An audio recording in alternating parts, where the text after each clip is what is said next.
Welcome to another episode of Simply UX. I'm your host, Steven. I'm joined today by a very special guest and friend, Chris McConkie. Thanks, Steven. Chris is a great friend of mine. We've been working together at FamilySearch for almost a year now. I've been a UX intern at FamilySearch, and Chris has been my coach throughout all of this. So he's been kind of guiding me through. He recently gave a presentation.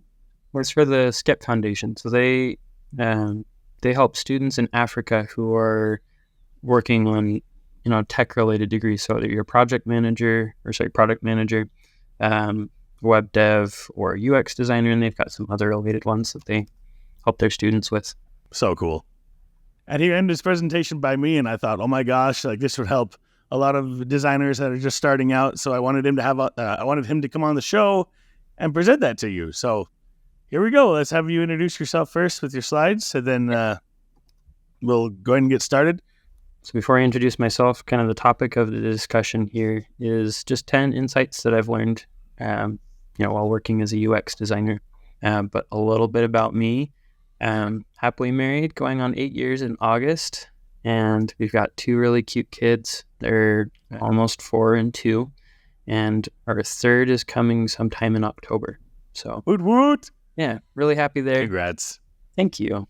Hobbies, learning to play guitar right now, devoting time where I can, but I also really enjoy doing, CAD and 3D printing. That's something that came from my college degree. Woodworking, cooking, just anything that is creative and lets me work with my hands. But for my education, I got my bachelor's degree in industrial design from BYU Provo. Graduated 3 years ago, and I'll go over kind of some of my work and how that helped me lead into UX design. This here is part of my senior project. Industrial design, for those who aren't familiar with it, is kind of the physical sister to UX design that covers, everything that you could buy at the store that had to be, manufactured. So from kids' toys to consumer electronics to automobiles, sports equipment, soft goods like backpacks or shoes, all of that falls under the realm of industrial design. I love it because I love the hands-on stuff. Absolutely. Yeah, just loved my education there. This project started out as I wanted to make it possible for kids to make their own furniture and just have, a really tactile experience. So these are different ideas of connectors that they could use, or just different structures of how they could, build a piece of furniture on their own. This kind of evolved to more of like a joint and dowel system. This is some ideation on different ways those connections could be stable. Eventually I took that into CAD and created a 3D model. And these, little orange and white pieces here, those are plastic. So I ended up 3D printing those and did physical user testing. This is one of my nephews. Yeah, that's awesome. Here's some of the iterations I did on the joints. So these red pieces here, those are some of the actual plastic joints. But to get a firm connection between the plastic and the wood, I've got these TPU rubber linings that I had to do quite a bit of tweaking on to get it just right until this white one here, which is what I ended up with. And these are some final renderings of what the product would look like, fully built out. So the plastic pieces and manufactured dowels and the plywood panels and fabric panels. So it kind of evolved from kid could build a piece of furniture to it's a modular building system that they could use to build furniture or a box or a basket or, something like this. It was a lot of fun. But there's, an industrial design to UX design. I think there's a lot of fun crossover. You do same user testing and prototyping and iterative development. Absolutely. It's awesome that you came with the background of industrial design. I come from a lean manufacturing background, so it's kind of the same-ish medium there, where I did Diamondback nozzles, and it's the same process that you just showed here, iteration after iteration, usability testing with the different users, getting their feedback on how well the nozzles are being used in the field and what we can do to improve. and then how we can refine our internal systems to then meet the customer needs. It was a lot of fun. So I definitely connect with this. How many iterations did you go through before you got to that, your final designs on this thing? Oh man, lots. I can go back a couple slides here. I can't remember if I did one out of PVC first. I think I did PVC and then a couple wood ones. I mean, there were probably 4 or 5 like full different iterations. I had quite a few on these plastic joints that were kind of intermittent. I mean, you could see here there's a lot of... Yeah, that's crazy. Just for the joints alone. Let's see. See, here's some of the physical, like realistic prototypes they came up with.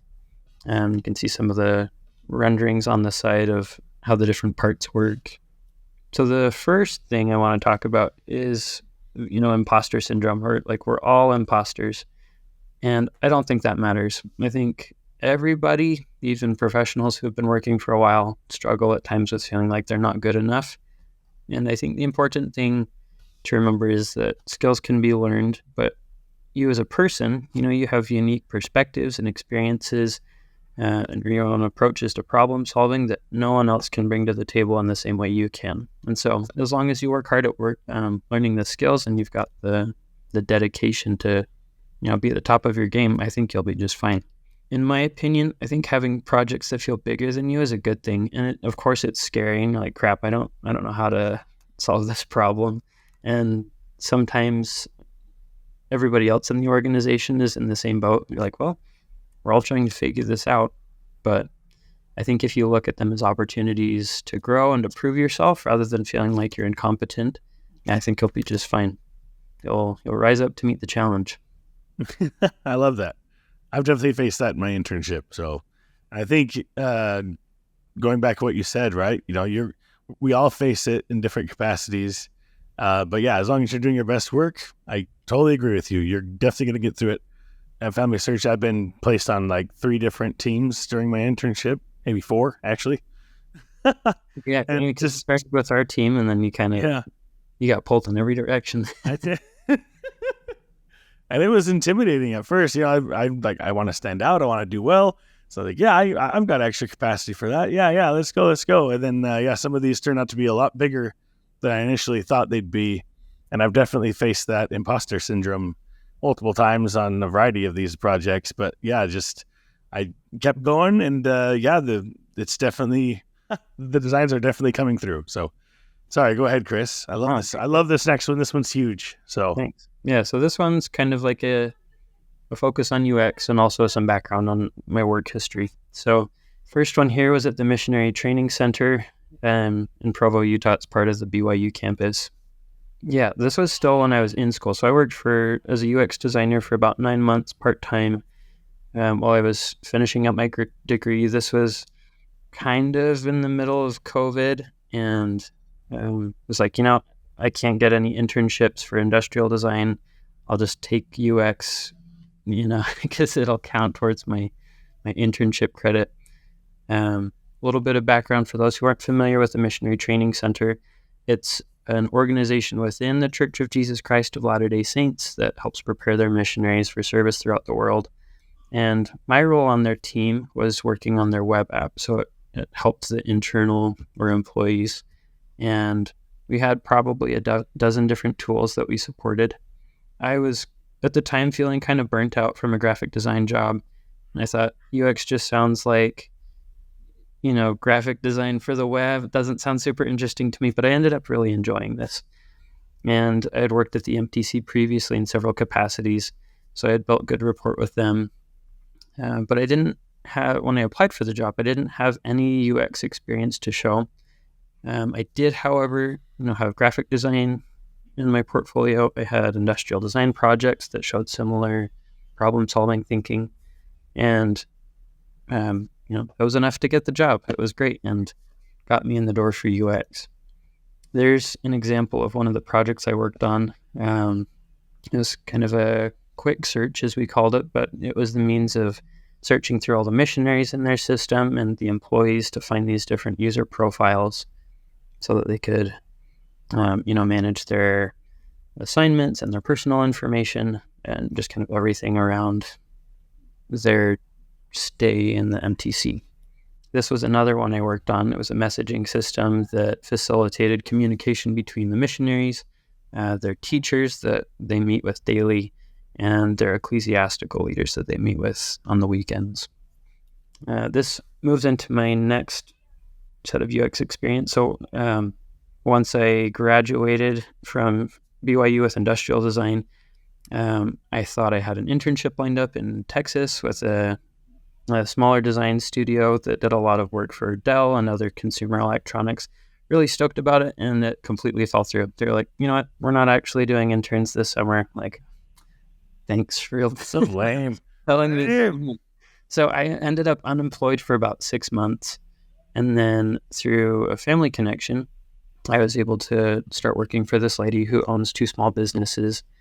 And one of them is called Draft Homes.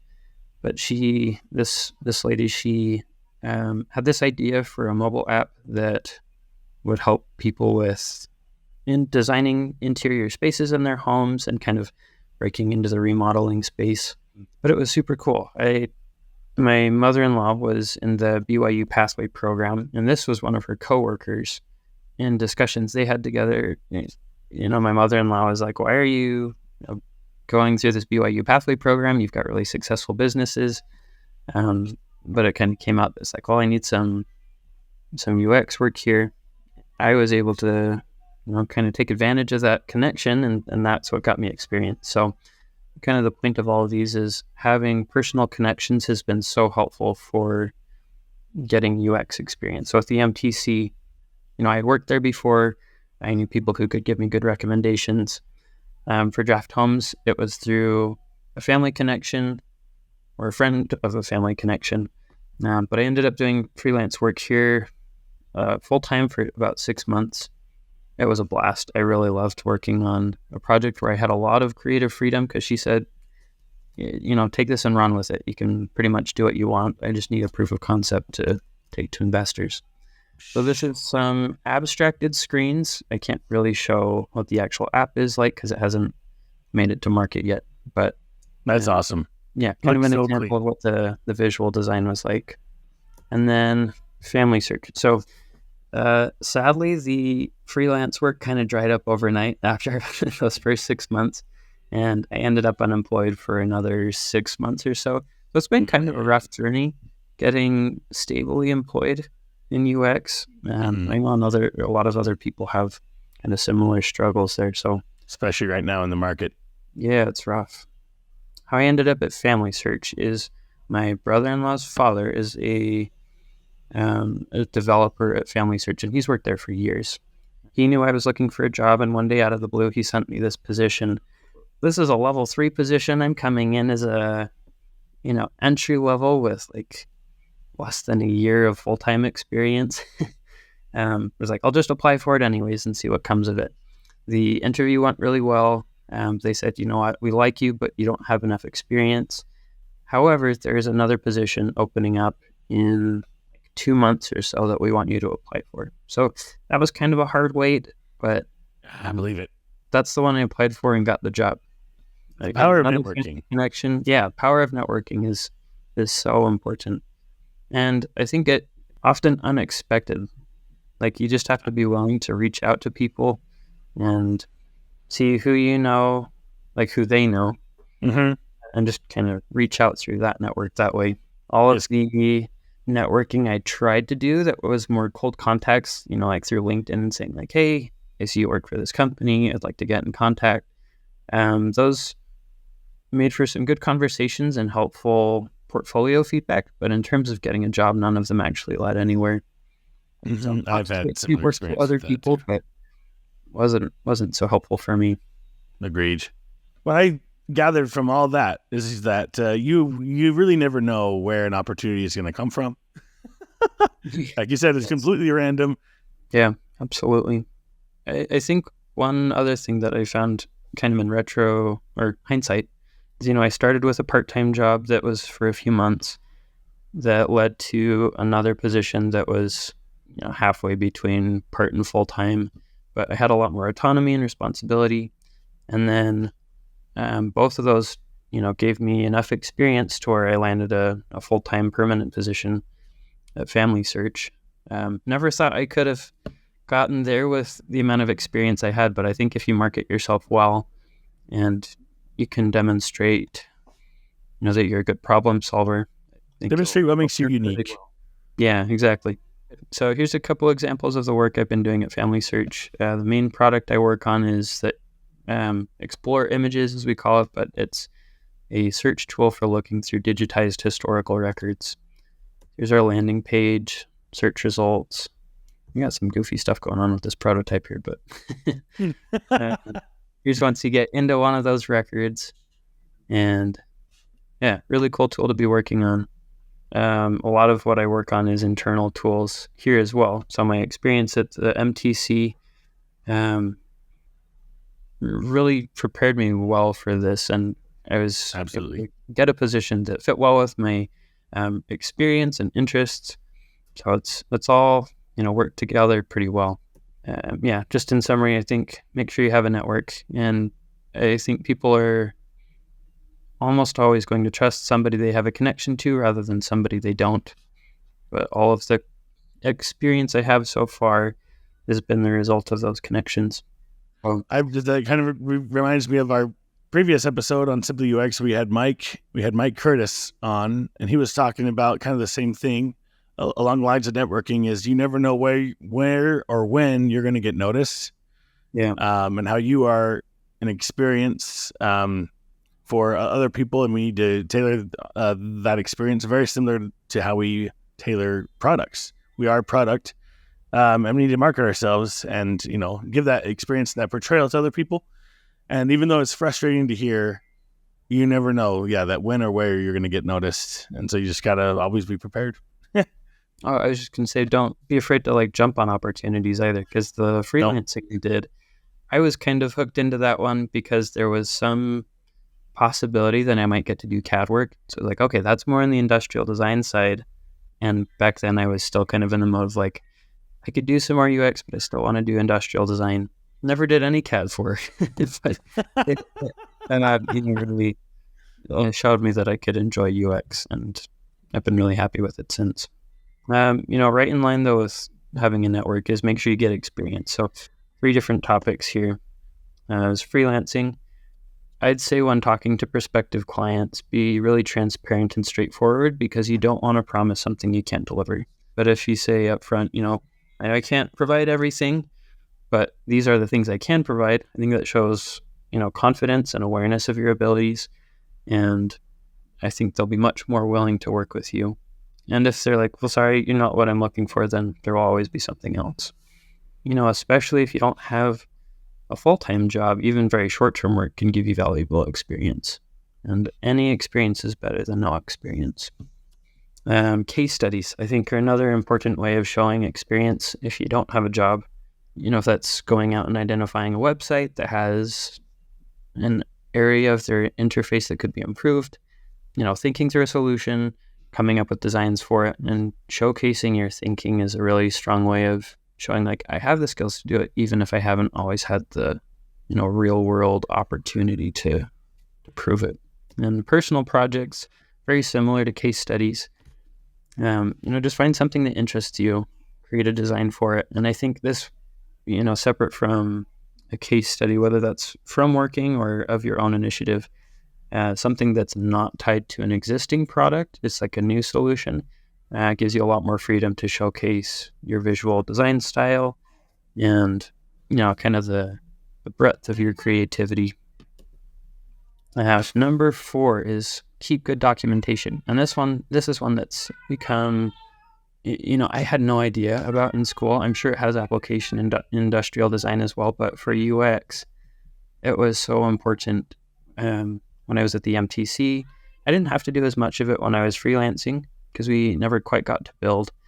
For FamilySearch, it's been really important as well. And with the MTC, it feels kind of like this Stone Age almost, but we had, documentation. We were using Sketch at the time, and doesn't have the same kind of tools that Figma does, but we'd be coming up with pages and pages of here's all the pixel specs and the the color documentation, just listing it in painstaking detail, like here's how this design we built. But if we didn't have that, then it was, a lot more likely that the designs wouldn't be built the way that we had envisioned them.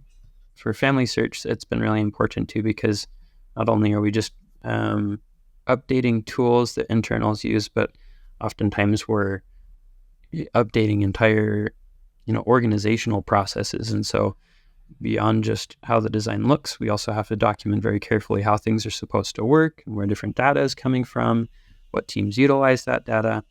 There's just a lot of moving pieces to keep in mind. And so making sure that you have good documentation is really important to make sure that your designs get built correctly. Jumping back a little bit, so portfolio creation, this is more the self-serving one, but I think there's nothing worse than like doing a project, feeling really excited about it, and then not having the time to put it in your portfolio. So you wait a few months until you're like, oh shoot, I probably need to get my portfolio updated. And then, you go to put that project in, you're like, I can't remember what problem we were solving. Like I remember generals, but I don't remember any of the interesting specifics. And so trying to rack your brains over like what's believable and realistic. Yeah, that's awful.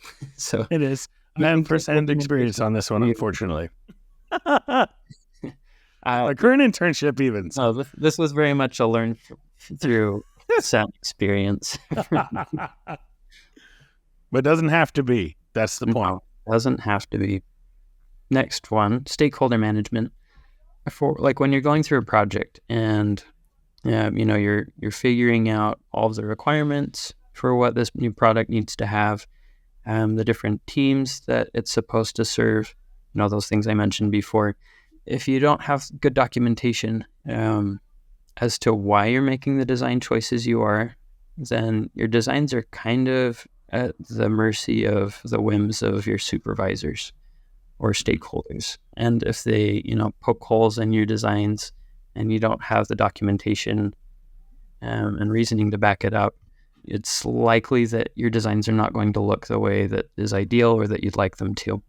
So keeping good documentation, not just about how the designs look, but how they work and why is super important. Agreed. And then, again, on precise builds, it's really essential for communicating to, the developers that you work with, how it should be built. And in details like, these are the colors you should be using.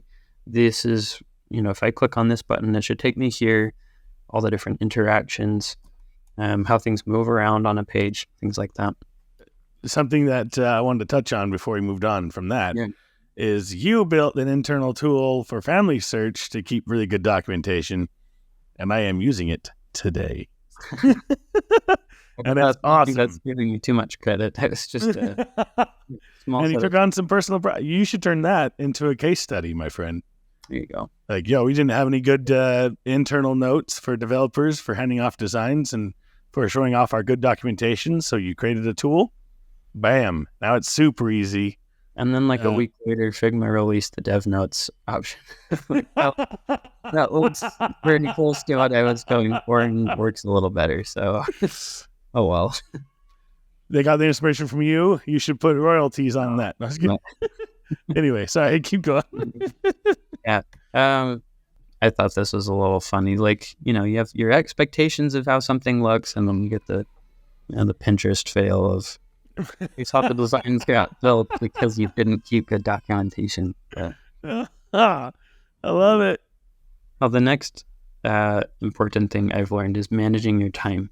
So first one is a disclaimer here, and I don't ever want to put on a pretense that I'm this great designer. I'm still learning tons, and I've been in the industry for 2.5, 3 years now. Here's what I've learned and what I'm working on. Is you don't have to be a master at time management from day one. And I think if you focus first on meeting your most important deadlines, then everything else works out. And not on distractions, though, for people who are, not in the industry or trying to kind of understand more about what a day in the life looks like. This is how it is for me. We'll have team stand up, which usually is about 15 minutes, but sometimes it goes to 45 or an hour. I think we've had one in the last 2 months that was a 2-hour meeting. Sometimes it's a little crazy, but you have other meetings throughout the day, usually ranging from like 1 to 3 hours. You'll have bug fixes that come up. We use Jira, and so, the devs will say, hey, I need a design fix for this Jira I'm working on. Sometimes you'll have quick questions that aren't all that quick. Other conversations, professional development activities, just, keeping your skills sharp, doing side projects for the company. So like not your main projects, but other things that you realize like these are things that could be improved. I want to keep working on those.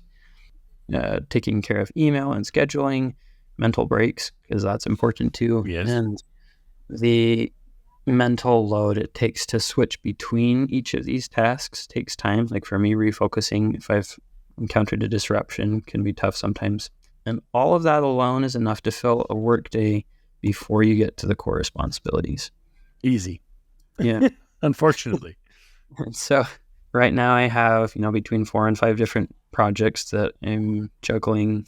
They're in different stages of development. Some are in the discovery phase. Some are, just supporting the build and everywhere in between. But it's easy for these main projects to take the backseat to all of those important distractions, but I think distractions nonetheless. Mm-hmm. And they're all important in different ways. So it's important to learn to manage your time carefully. And sadly, I don't have a great prescription for that, but he has been juggling some around. I've been trying some of them out. One was a Kanban. That was a great idea. I like a Kanban. Yeah, I've tried keeping a list and iOS reminders, and doing a Kanban board and FigJam. Slack actually just released a list and a tool where you can create project boards. So I'm trying a couple things out to manage concurrent tasks. I'm trying out the Slack feature. We'll see how that goes. It'll work. I'll let you know it works. That's good. Yeah, let's see. Next one is to validate assumptions. And the main reason here is because assumptions can be expensive. If you're not testing your ideas and see if they really resonate with users, the most expensive way to test that is for the devs to build it. But testing doesn't have to be like building out a full prototype and then setting up user tests and carrying out those user tests if it's in person, or watching through all the test results if it's a self-moderated version. You can do things like emailing users if you have access to them, or quick in-person conversations. There's faster, lightweight methods than building a prototype to test out these assumptions and ideas. And I think it's easy to believe too that we understand the users, but unless we really do the discovery and exploratory work to understand their pain points and their needs, we'll likely miss some really important key insights about the problems they're facing. So one way to kind of combat this is don't wait until you're far along in your designs to start testing. I think it's a pitfall to think, once I get to this point, then my designs will look clean enough to start showing them to users and testing it out. What you'll have done is go through a lot of time making nice looking designs that may not work, and you may have to just scrap all of it and go back to the beginning. So testing small and quickly and early on, even if it's just conversations to understand their needs, can really help save you a lot of time later. That reminds me of fail and fail fast. Yeah. Do all that learning work at the beginning. Yeah, like you're saying with like the discovery phase, do that early on, and your life will be so much easier. Absolutely. Yeah, and I've absolutely fallen into this trap before, and I've gotten better since, the longer I've worked, but it's still a consistent effort trying to, figure out how can we get in front of users quicker and sooner. Another important part of validating assumptions is, we approach UX from the user's perspective, but it's important to consider other perspectives as well. So a few examples: a PM may not be willing to prioritize a feature that you feel really great about. Or a dev can tell you if a feature isn't possible to build or if it needs to be adjusted. I encountered that just this week. I had a great idea, or what I thought was great, and then thought, okay, before I start testing this with users and really try and cement it, I should see if this is even feasible. And our dev said, it's kind of possible, but these are the limitations that you'll face that you'll have to, adapt to. or it may not be possible at all with our organization's component library. So this is a very important one. Kind of gut check of like, that might not actually be possible in the way I thought it would. A dev can be very, very helpful. Definitely work close to your devs as early as possible, because that information can definitely change a design, possibly flip it upside down and completely scrap it. Depending on how elaborate you want to be with your designs. Yeah, absolutely. Huge. Yeah, so devs working, like you said, working with the devs is critical. A couple more examples. A user can reveal whether an idea actually meets their needs or not, and a fellow designer could suggest a better option or springboard off what you show them. And those collaborative design sessions where you've got stuff that you're working on, you say, give me some feedback. What do you think? I'd talk about this a little bit later in the presentation, but some of the best ideas that have gone into my designs were the result of collaborative conversations with other people and not just designing in a vacuum. Also huge. I do it all the time. Sorry, Chris. Sometimes you get in the design rut, man. That's true. You can't, you get stuck in your own thinking, and sometimes just bringing in a fresh perspective will just get you out of that little lull you were experiencing, and you're back at full speed, and you feel those creative juices flowing again. Yeah.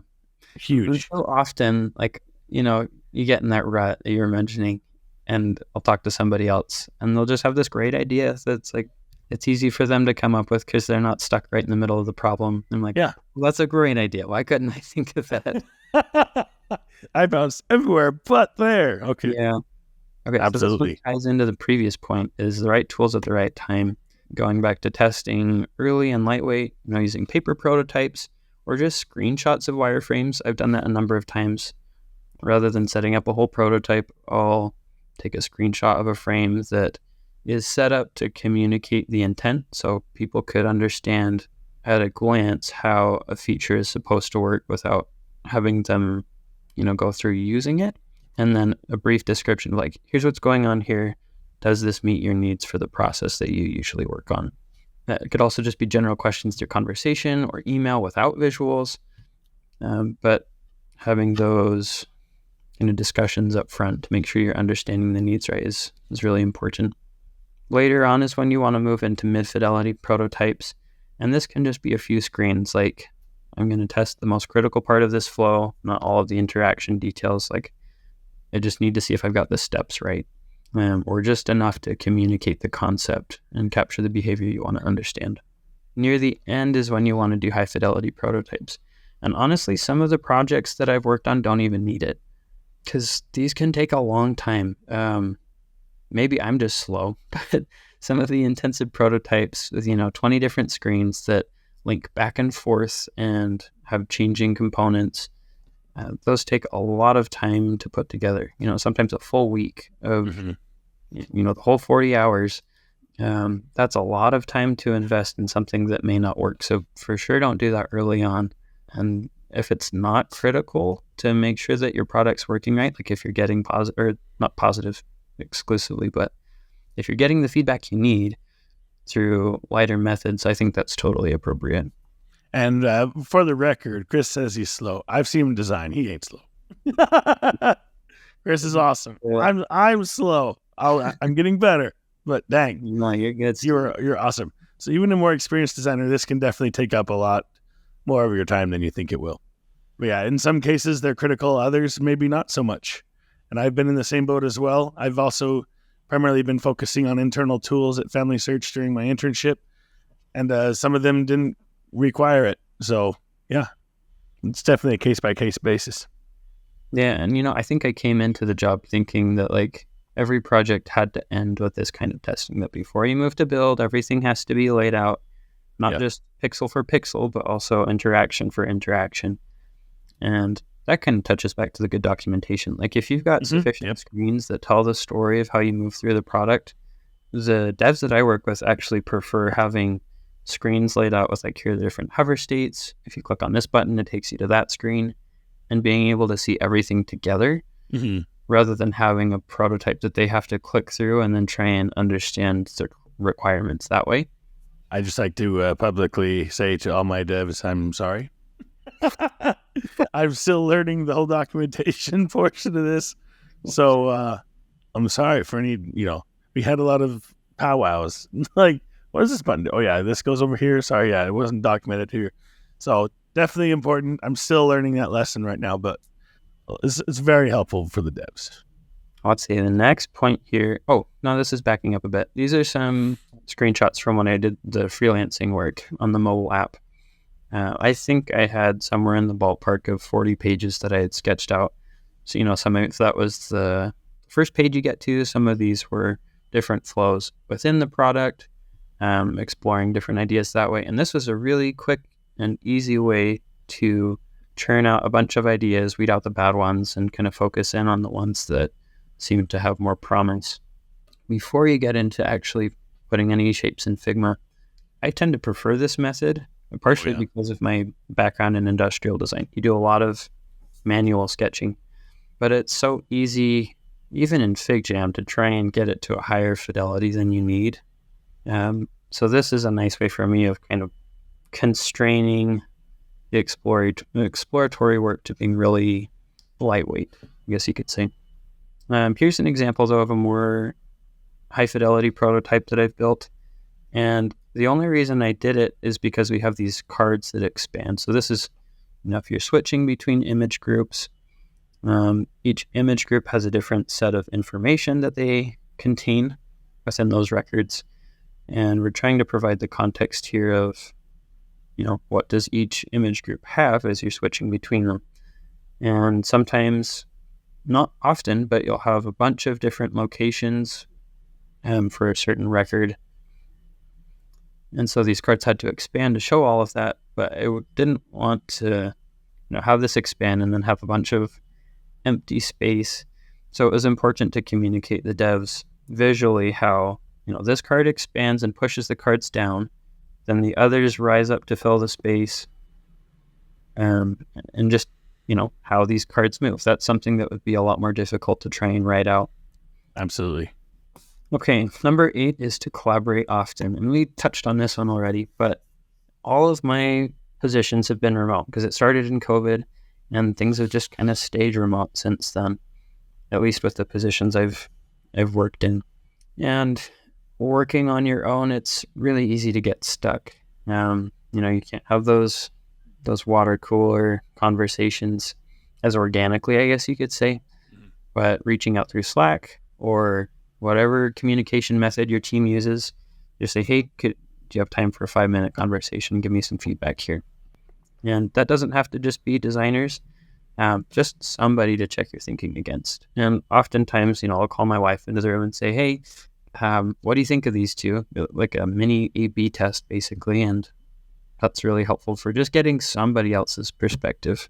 And, I try and include a variety of perspectives, but I've done that as well. Be stuck on your own. I've had my wife look at a variety of designs for sure. Very helpful.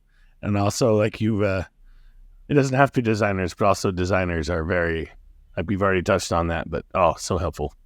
And then, just get help. Other people can get you out of a rut. And like I said before, some of the best ideas that have gotten into my designs were the result of group conversations where I was getting feedback from others on my team or users or the devs, and those multiple perspectives almost always creates better ideas than I could come up with on my own. I don't know how streamlined this practice is, but Chris and I are part of a team at FamilySearch where we have like a design collaboration meeting scheduled every 2 weeks. Yeah. And, it's so helpful. Everyone just comes together if you have questions or you're stuck or not quite stuck, but would just like some feedback on some designs.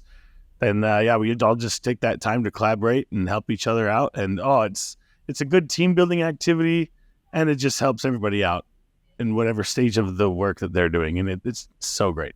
Yeah. And I think we have, 6? Is it 6 designers? Yeah.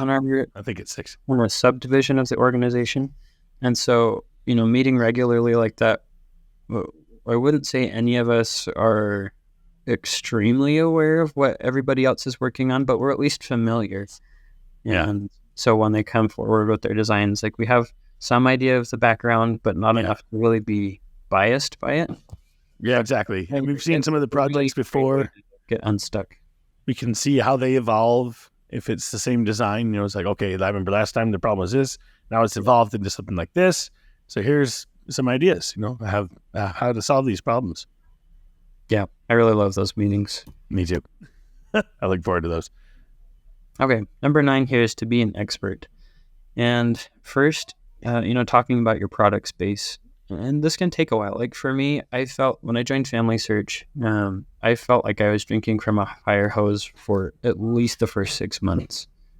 Every day there was new information. And because we work with a lot of internal processes, people have their specialized acronyms and different terminology for different processes. And you're like, oh, what does all that mean? And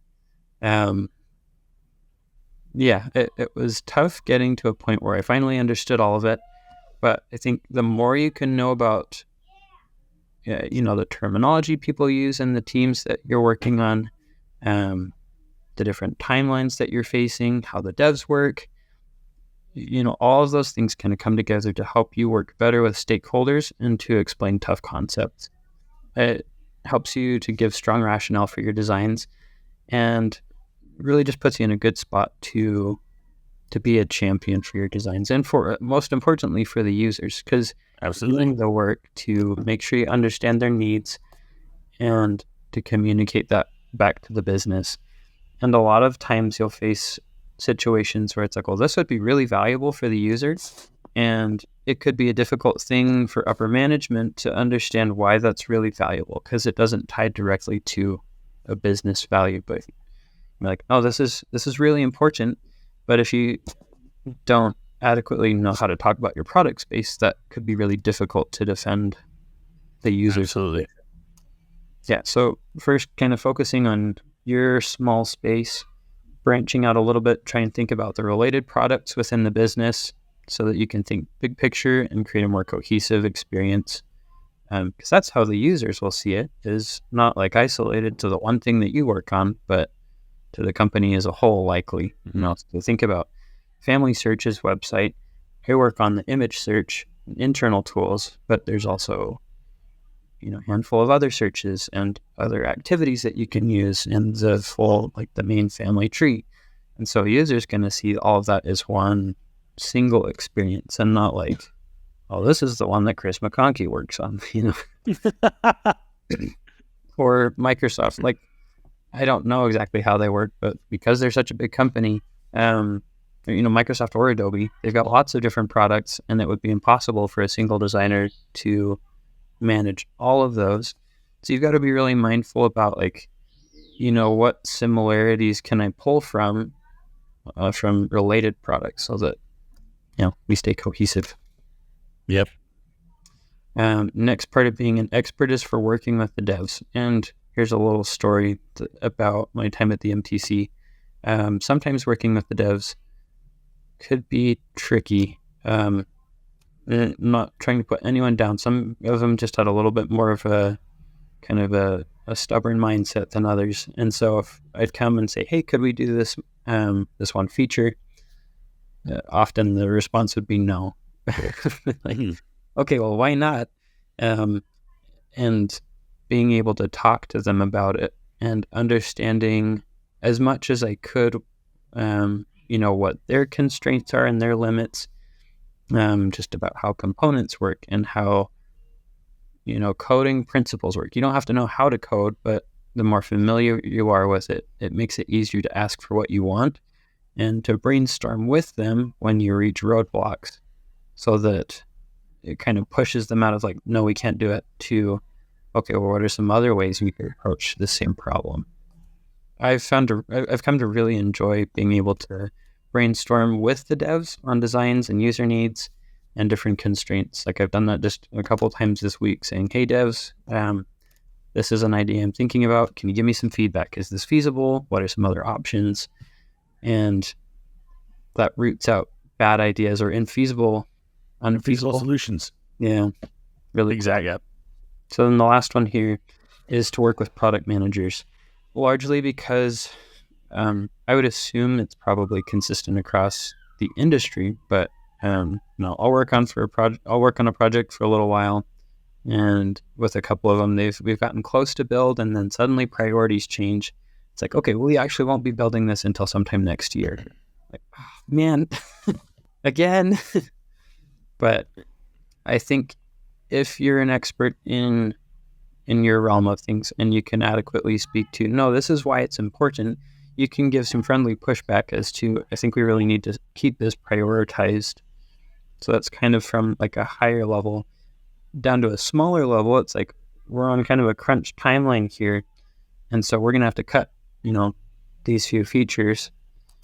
Sometimes that's okay if you've got the ability to add them in a feature enhancement. You're like, okay, no, they're not going to be added right now, but they will be soon. Or if it's like, okay, we're going to have to cut this feature and it won't be added. If that's something that's really critical for your users, you can give the pushback and say, no, like this is really something we can't cut. We've got to figure something else out. So really it's all about being a champion for the user and for your designs. You covered that really well. I don't have anything to say. Yep. Okay. Ditto. Well, the last thing here as we're wrapping up is just keep it simple. And Dieter Rams, he's a famous industrial designer, designed a lot of cool products. He designed like an audio device that the iPod kind of borrowed from or stole, you could say. Let's know down in the comments below which one it was. Just kidding. Yeah, really great designer, but he listed out these 10 different principles for good design. And my favorite of them is good design is as little design as possible. Mm-hmm. And in practice, for me in UX, I think work hard to make your designs as simple as possible. It's really easy to want to go overboard with, here's all the cool things we could put into it.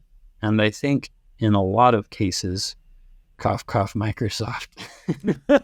It's easy for things to become bloated and sometimes difficult to use. So maybe that's an unpopular opinion, but I'd say in your own work, don't be afraid to cut features out in order to prioritize the best ones, which helps too that, if you come with a really refined set of features to your PM and devs and say, look, I've been really judicious about including these specific ones, it gives you stronger validation behind your designs. For the users, if a product is too complicated, it'll just be hard to use. But if it's too simple, it may not provide the value your users need.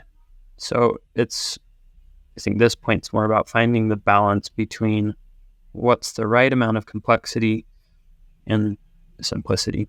That's a tough balance to get right, but absolutely worth the effort. In closing for you, I think to keep it simple, just do your best to believe in yourself. Like, going back to that imposter syndrome, no, you're not going to be perfectly prepared for every project that you're handed, and that's a good thing. Just work hard and get all the experience you can. Present yourself as the best product you can in the clearest way you can. And to all of you listening, best of luck in your own UX journeys. Love it. Chris, what a fantastic presentation. Thank you so much for taking the time and share it with another audience. This is the second time you've given this presentation, but I thought there's a lot of value in that, a lot of value in what you shared from your UX journey, your own personal UX journey.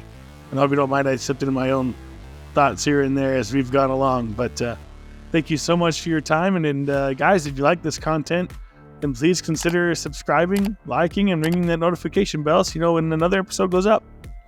And until next time, guys, remember, it's all about the people.